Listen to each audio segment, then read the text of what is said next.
म्हणजे आपली अजून चांगली ओळख होईल ना.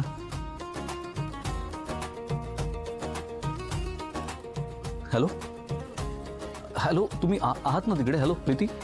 हां हां हॅलो. हो कळतंय मला तुम्हाला काय म्हणायचं आहे ते. हां पण मला वाटते आज ना जरा शक्य होणार नाही आहे भेटणं, कारण मला शॉपिंगला जायचं आहे. अहो हे तर बेस्ट झालं ना, तुम्ही आमच्या दुकानात या शॉपिंगसाठी, नाही का? म्हणजे आपली भेट पण होईल आणि तुमची शॉपिंग पण होईल. हो म्हणजे शॉपिंगला आल्यावर भेटूच आपण, पण त्याआधी ना मला यादी काढावी लागेल. म्हणजे आईबरोबर बसून काय काय हवंय ते लिहून घ्यावं लागेल, नाही का? ते झालं की मग शॉपिंगला जायचं आहे. अहो मग मी मदत करतो ना, आपण मिळून लिस्ट काढूया, नाही का? म्हणजे हवं तर मी घरी येईन तुमच्या. नाही नाही नाही नाही नाही म्हणजे आता आई घरी नाही आहे. आई बाहेर गेली आहे, तिचं काम उरकून ती घरी आली ना की मग आम्ही बसून यादी काढू आणि मग बाहेर जायचं आहे. आम्हालाच नाही माहिती अजून की आम्ही आधी कधी काढू ते. ओके ऐका ना, मग असं करूया का आपण, आईंची कामं होईपर्यंत आपण कॉफीसाठी भेटायचं का? हां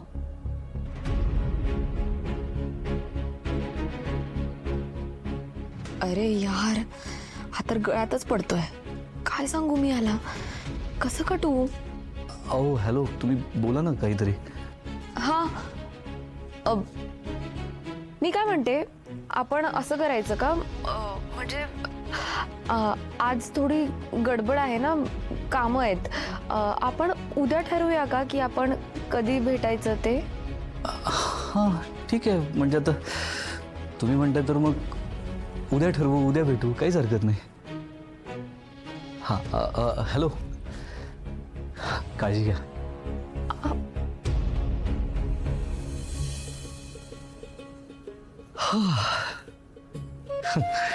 जमले. नाईस. आजचं मरण मी उद्यावर ढकललंय.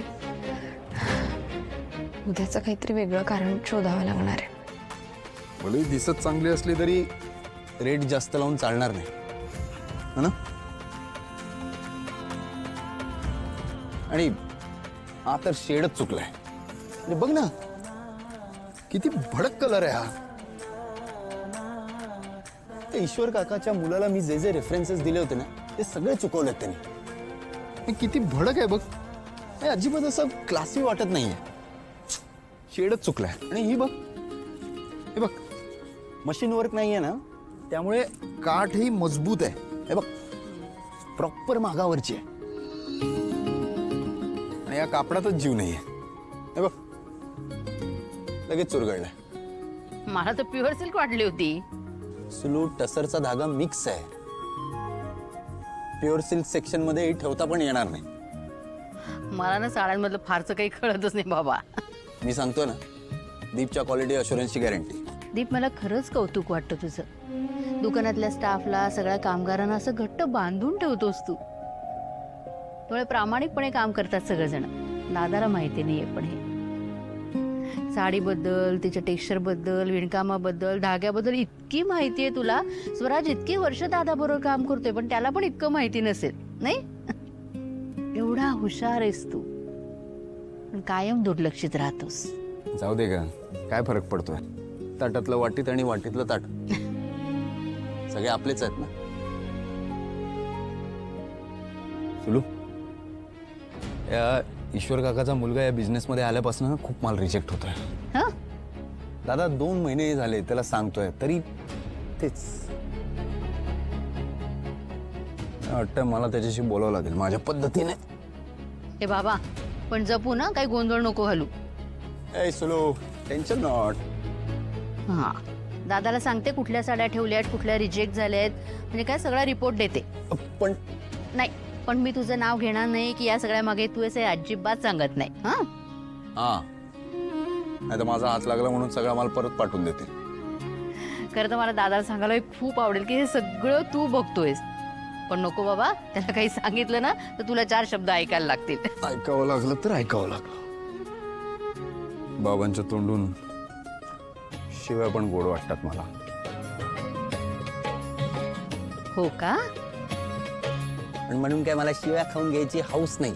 ओके, त्यामुळे हे सगळं आपल्यातच ठेव. बर. चल येतो मी. येत जा. हा. तुला काय आतापर्यंत कुठल्या रिक्षा स्टँडला थारा नाही भेटला वाटतं? हो, धंदा कसा चाललाय? पैसे मिळतात ना का फक्त फेऱ्या मारत बसता? तुम्ही कशाला एवढं टेन्शन घेताय दादा? मी पण युनियनची मेंबर होणार आहे. माझी प्रोसेस सुरू आहे. एकदा का माझा बॅच आला ना की हक्काने तुमच्या समोर येऊन उभी राहीन मी. बघाच तुम्ही. आणि संघटना पण मला सपोर्ट करेल.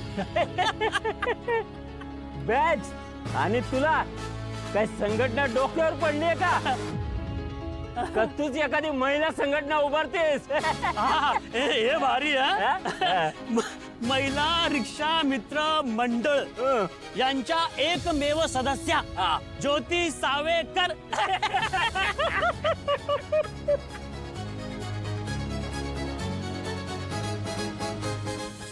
हो हो, या रिक्षा आल्या इकडे. हो, रिक्षा हवे का? हा हा. या मग इथपर्यंत. अरे बाळा, माझे गुडघे दुखतायत रे. अरे तिथेच तुम्ही तर टाक आणि मला घ्यायला ये. अरे या म्हातारीला इथेच कुठेतरी जायचं असेल, त्यासाठी एवढा युटर्न मारून गेलं आणि ती म्हातारी फुसकच काहीतरी सांगेल. मला नाही जायचं बाबा. मला पण नाही इंटरेस्ट. मी नाही जात.